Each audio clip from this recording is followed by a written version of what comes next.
함께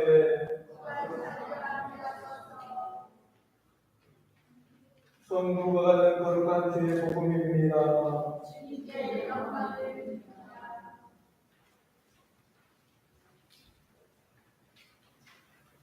예수께서 말씀하셨다. 이제 내 말을 듣는 사람들아, 잘 들으라. 너희는 원수를 사랑하라. 너희를 미워하는 사람에게 잘해주고 너희를 저주하는 사람들을 축복해 주라. 그리고 너희를 학대하는 사람들을 위하여 기도해 주라. 누가 뺨을 치거든 다른 뺨마저 돌려대주고 누가 겉옷을 빼앗거든 속옷마저 내어주라. 달라는 사람에게는 주고 빼앗는 사람에게는 내받으려고 하지 말라. 너희는 나에게서 바라는 대로 남에게 해주라. 너희가 만일 자기를 사랑하는 사람만 사랑하는데 칭찬받을 것이 무엇이 있겠느냐? 죄인들도 자기를 사랑하는 사람은 사랑합니다. 너희가 만일 자기한테 잘해주는 사람에게만 잘해준다면 칭찬받을 것이 무엇이 있겠느냐? 죄인들도 그만큼 합니다. 너희가 만일 대방길을 가만 믿는 사람에게만 부어준다면 칭찬받을 것이 무엇이겠느냐? 죄인들도 고스란히 대받을 것을 알면 서로 부어준다. 그러나 너희는 원수를 사랑하고 남에게 좋은 일에 해주거나 그리고 대받을 생각을 말고 부어주거나 그러면 너희가 받을 상이 클 것이니 너희는 지극히 높으신 분의 자녀가 될 것이다. 그분은 은혜를 모르는 자들과 악한 자들에게도 인자하시다. 그러니 너희는 아버지께서 자비로우신 것 같이 너희도 자비로운 사람이 되어라. 남을 비판하지 말라. 그러면 너희가 비판을 받지 않을 것이다. 남을 단죄하지 말라. 그러면 너희도 단죄받지 않을 것이다. 남을 용서하여라. 그러면 너희도 용서받을 것이다. 남에게 주어라. 그러면 너희도 받을 것이다. 말이나 누르고 흔들어 넘치도록 후하게 담아서 너에게 안겨주실 것이다. 너희가 남에게 주는 분량만큼 너희도 받을 것이다. 이는 주의 복음입니다. 네, 성부와 성자와 성령의 이름으로 아멘. 네, 오늘 아침에는 하느님의 섭리와 변화된 삶이라고 하는 제목으로 하느님 앞에 영광 돌리는 시간 되어지길 소망합니다. 자, 오늘 본문을 통해서 우리는 하느님의 섭리를 이해하고 또 우리를 힘들게 어렵게 하는 사람을 사랑하고 또 우리가 신앙생활하면서 어떻게 오늘 본문의 말씀을 실생활에 적용해서 변화된 삶으로 하느님 앞에 영광 돌릴 수 있는 삶을 살 수 있을까 함께 나누기를 소망합니다. 우리는 인생을 살다 보면 인간의 이성과 생각으로 이해하기 어려운 상황들을 만나게 됩니다. 인간의 보편적인 상식으로 받아들일 수 없는 상황들을 우리는 너무나도 자주 만나고 있는 것을 우리는 알 수 있습니다. 그런데 이런 상황에서 우리는 어떻게 하나님의 뜻을 깨닫고 또 우리의 감정을 우리가 한평생 살면서 어떻게 추스리고 살아야 되는가를 우리는 깨달아야 됩니다. 다시 말하면 우리가 감당하기 어려운 그런 환경과 우리 인간의 생각과 이성과 보편적인 상식으로 이해되지 않는 상황을 만났을 때에 우리는 인생을 살면서 이런 기분은 느끼고 싶지 않은 그런 상황에 빠져 있을 때가 많이 있다라고 하는 것입니다. 그래서 대부분의 삶 가운데 일어나는 어려운 상황은 불행하게도 우리 가까운 사람들로부터 발생하게 되어진 것을 볼 수 있습니다. 그래서 우리는 더욱더 충격을 크게 받고 또 느끼게 되어집니다. 가까운 사람이기에 우리는 미처 예상하지 못하고 생각하지 못할 때 그런 상처를 받기 때문에 누리는 그것으로 인해서 많은 시련을 겪게 됩니다. 이러한 순간에 우리는 왜 이런 일이 나에게 일어났을까 하고 의문을 품으며 낙심할 때가 많이 있습니다. 그러나 우리는 어려움 속에서도 불평하거나 원망하기보다는 그 시련 속에 감추어진 하느님의 계획과 섭리를 찾아야 합니다. 성경에 보면 하느님께서는 우리가 이해되지 못한 방식으로 일을 하시는 경우가 많이 기록이 되어져 있습니다. 하느님께서는 오늘 우리의 삶 가운데서도 역설적인 상황으로 우리를 인도하시는 경우가 너무 많이 있다는 겁니다. 그리고 그렇게 모진 고통과 터널을 통과하고 나면 우리는 깨닫습니다. 그리고 이렇게 고백합니다. 하느님께서 우리를 통해서 협력하여 선을 이루셨다라고 말입니다. 오늘 우리가 읽은 성경을 통해서 우리는 요셉은 그의 형제를 용서했습니다. 그리고 우리는 부활의 신비를 오늘 아침에 함께 느낄 수 있습니다. 그리고 예수님은 사랑을 가르쳐주고 있는 것을 볼 수 있습니다. 이 세 가지의 본문을 서로 다른 시기에 기록이 되어져 있지만 그러나 공통적인 것은 하느님의 섭리 그리고 변화 그리고 하느님의 사랑을 실천하고 강조하는 것을 우리는 볼 수 있습니다. 그래서 오늘 제1독서의 창세기 45장에 보면 요셉의 이야기가 기록이 되어져 있습니다. 요셉은 하느님께서 우리의 삶을 어떻게 인도하시는지를 이 요셉을 통해서 우리는 배울 수 있습니다. 그리고 우리 삶의 여정 가운데 찾아오는 고난은 그 고난 속에는 하느님께서 계획하신 섭리가 있다고 하는 것을 우리는 배울 수 있습니다. 그리고 제2독서에서는 고린도전서 15장에 사도 바울은 우리에게 가르쳐 줍니다. 땅에 심겨 죽어야 새로운 생명이 싹트는 자연의 삶을 통해서 부활이라고 하는 것을 우리에게 가르쳐 주고 있습니다. 우리도 예수 그리스도 안에서 죽고 변화의 과정을 거쳐야만이 우리는 많은 열매들을 맺을 수 있습니다.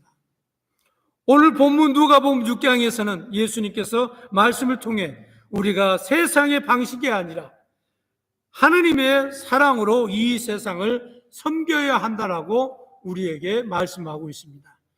우리는 오늘 본문을 말씀을 통해서 우리가 묵상해보고 이 말씀이 우리의 삶 속에 어떻게 적용하고 어떻게 이것이 우리의 삶 속에 드러날 수 있는지 우리가 함께 고민하며 이 말씀을 나누기를 소망합니다. 첫 번째로 우리는 하느님의 섭리 안에서 원수를 용서해야 합니다. 창세기 45장 4절 5절에 보니까 나는 당신들의 동생 요셉입니다. 당신들이 나를 이집트에 팔아넘겼다고 해서 너무 걱정하지 마십시오. 하느님께서 당신들을 살리려고 저를 먼저 보내신 것입니다. 요셉이 그 형들에게 자신이 요셉이라고 밝히는 내용입니다. 하지만 요셉은 그들이 저지른 과거를 형들에게 돌리지 않습니다. 그리고 그 책망을 그 형들에게 묻거나 따지지 않습니다. 그리고 그는 자신의 시련이 그 형들이 자기 자신을 이집트의 종으로 노예로 팔았기 때문에 시작된 것이 아니라 그 시련의 원인은 그 형들에게서 찾지 아니하고 하느님께서 그 시련 가운데 나를 통해서 계획해 놓은 그 계획 안에서 그는 있었다라고 고백합니다. 그리고 그는 하느님의 계획 안에서 이루어진 것을 깨닫고, 그리고 요셉은 형들을 용서하고 따뜻하게 받아들이는 본문이 오늘 내용입니다. 그렇습니다.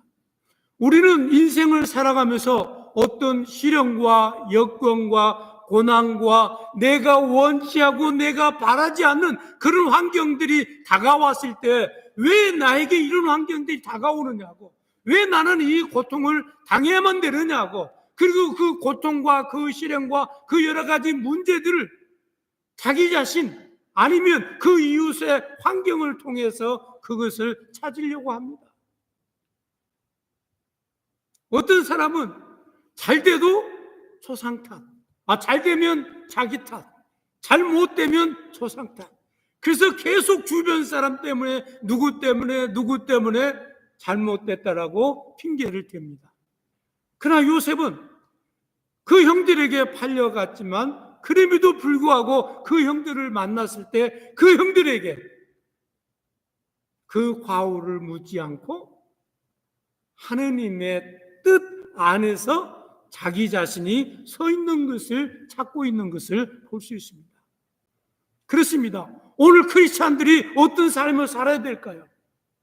우리 주변의 많은 사건과 사고 속에서 그것을 남 탓하지 말고 이 고통과 시련과 역경이 내가 원치 않는 환경이 내게 다가왔을 때 이것이 왜 내가 이런 일을 당해야만 되느냐고 갈등하지 말고 고민하지 말고 염려하지 말고 따지지 말고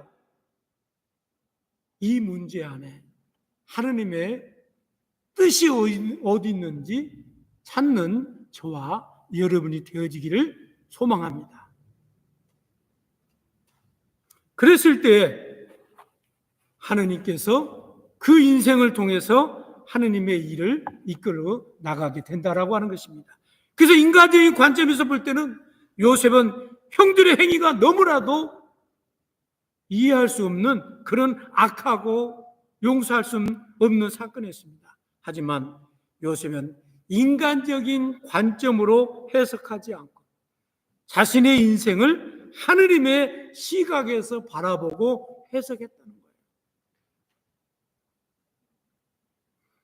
그리고 요셉은 먼저 이집트로 보내서 기근 속에 많은 사람들을 살릴 수 있도록 자신을 예비해 두었다라고 그가 고백한 것을 볼 수 있습니다. 그렇습니다. 우리는 때때로 누군가에게 상처를 받거나 배신을 당하면 요셉처럼 하느님의 섭리를 믿는 사람, 그리고 원수로 갚지 아니하고 사랑으로 품을 수 있는 그런 성숙한 크리스찬들이 되어지기를 소망합니다. 그래서 오늘 아침에도 이유 없는 고난과 시련 속에서도 우리에게 향하신 아버지의 계획을 찾으시기 바랍니다. 그리고 지금 겪고 있는 시련을 통해서 하느님의 선을 이루는 귀한 신자들이 되어지기를 원합니다. 두 번째로 우리의 자아가 죽어야 열매를 맺습니다.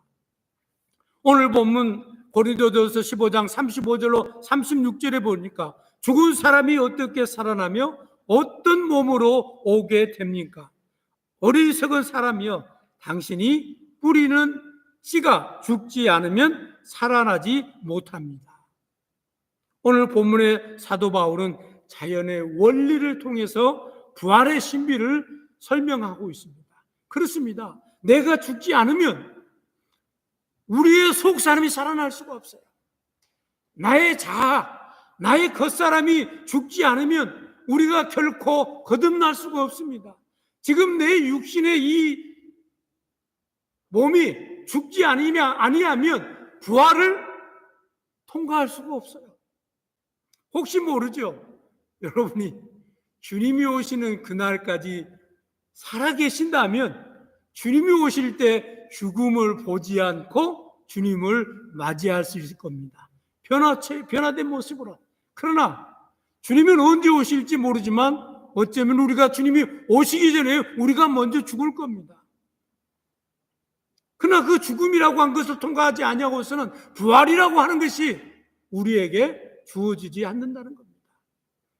그럼 우리가 신앙생활할 때 내 자아가 깨지지 아니하면 결코 우리의 속 사람이 거듭날 수 없다고, 탄생할 수 없다고 하는 것을 우리는 깨달아야 됩니다. 그래서 죽은 사람이 어떻게 부활할까요?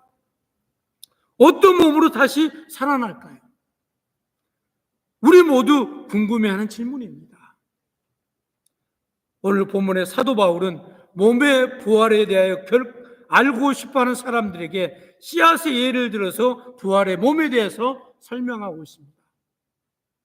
씨앗이 땅에 떨어져 죽으면 얼마 후에 싹이 틔워지고 자라서 구체적인 식물로 형체를 가지게 된다라고 하는 겁니다.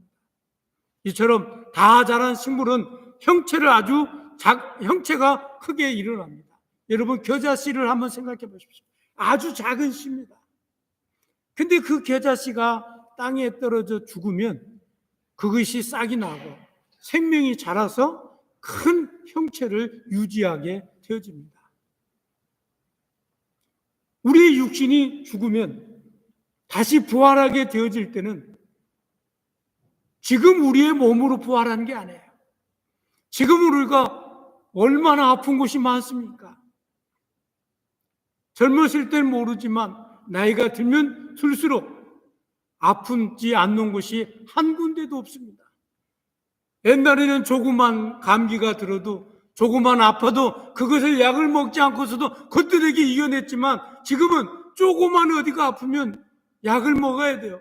아침에 자고 일어나서 한 주먹씩 약을 먹어야만이 하루를 버틸 수 있는 게 오늘 우리들의 모습 아닙니까?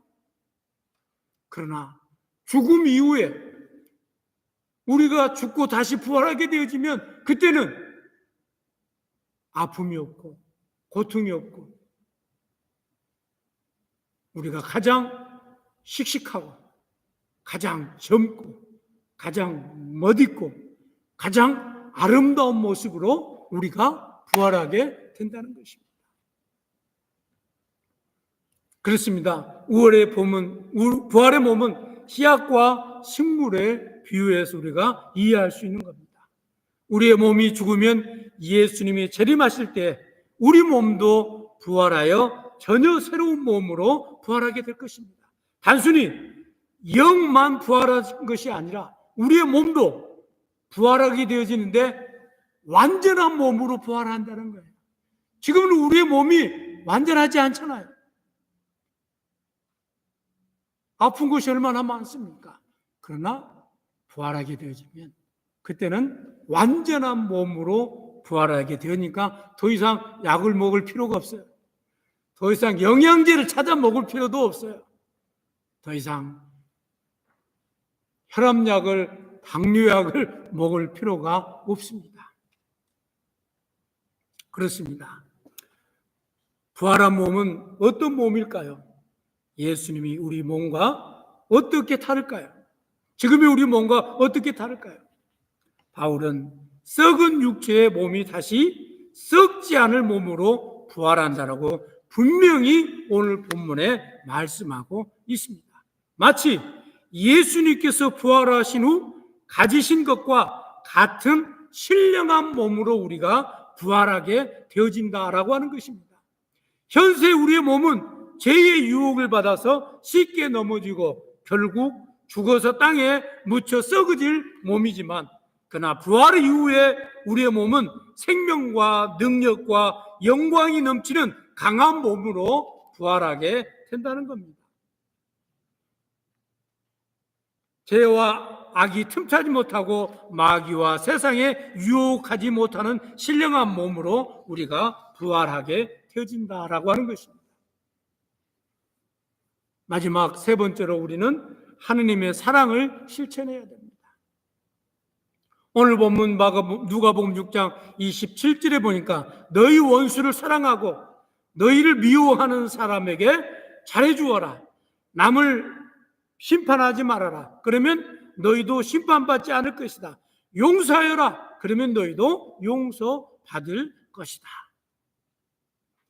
예수님께서는 우리에게 원수를 사랑하고 남을 심판하지 말며 기꺼이 은혜를 베풀어 살아가라고 가르칩니다. 이 방식은, 세상적인 방식은 어떻습니까? 눈에는 눈, 이에는 이. 하지만 하느님 나라의 방식은 다릅니다. 이 말씀은 단순히 이상적인 가르침이 아니라 우리가 세상 속에서 하느님의 사랑을 실천하는 방법을 보여주고 있습니다. 요셉처럼 용서하기 어려운 사람을 용서하며 살아야 합니다. 우리는 사람의 삶의 현장에서 씨앗이 죽어야 열매를 맺는다고 하는 원리를 생각하고, 늘 우리는 우리의 삶 속에서 우리 자신이 죽어야, 우리의 자아가 죽어야 거듭나고, 속사람이 거듭나는 것처럼 우리 육신이 죽어야만이 영적인 부활을, 신령한 부활을 기대할 수 있는 것처럼 우리는 늘 매일같이 변화되고 변화된 삶으로 성장해서 주님의 영광을 드러내는 열매 맺는 삶을 살아야 됩니다. 그리고 우리는 원수를 사랑하는 것이 현실적으로 쉽지 않지만, 하지만 그럼에도 불구하고 우리는 원수를 사랑하고 용서해야 됩니다. 이것이 주님께서 우리에게 주신 명령이에요. 명령이에요. 그래서 저는 가끔씩 제가 힘들고 어려울 때, 주님, 성직자 생활하기 너무 힘듭니다. 가끔 힘들 때, 크리스찬으로 산다는 게 이렇게 힘드는 거군요. 화낼 때 한번 내지르고, 화낼 때 한번 소리치고, 화낼 때 한번 들여다 놓고, 까불고 있어야 하면서 큰 소리를 한번 쳐야 되는데, 그렇지 못하고 이래도 죽어야 되고 저래도 죽어야 되고 이래도 양보해야 되고 저래도 양보해야 되니 쉽지 않습니다. 그런데 주님께서 뭐라고 말씀하시냐? 그럼에도 불구하고 용서하라는 거예요. 참으라는 거예요. 사랑하라는 거예요. 사랑합시다. 용서합시다. 참으십시다. 주님께서 우리에게 주신 오늘 아침의 말씀입니다. 말씀의 결론을 냈습니다. 그리스도 안에서 변화된 삶을 살아야 합니다. 요셉은 하나님의 섭리를 깨닫고 형제를 용서했습니다. 바울은 부활과 변화로 강조했습니다. 예수님의 사랑과 용서를 실천하라고 예수님께서는 우리에게 말씀하고 있습니다. 오늘 본문을 통해서 용서와 사랑을 실천하므로 변화된 삶을 살아서 하나님 앞에 영광 드리는 저와 여러분이 되어지기를 소망합니다. 성부와 성자와 성령의 이름으로.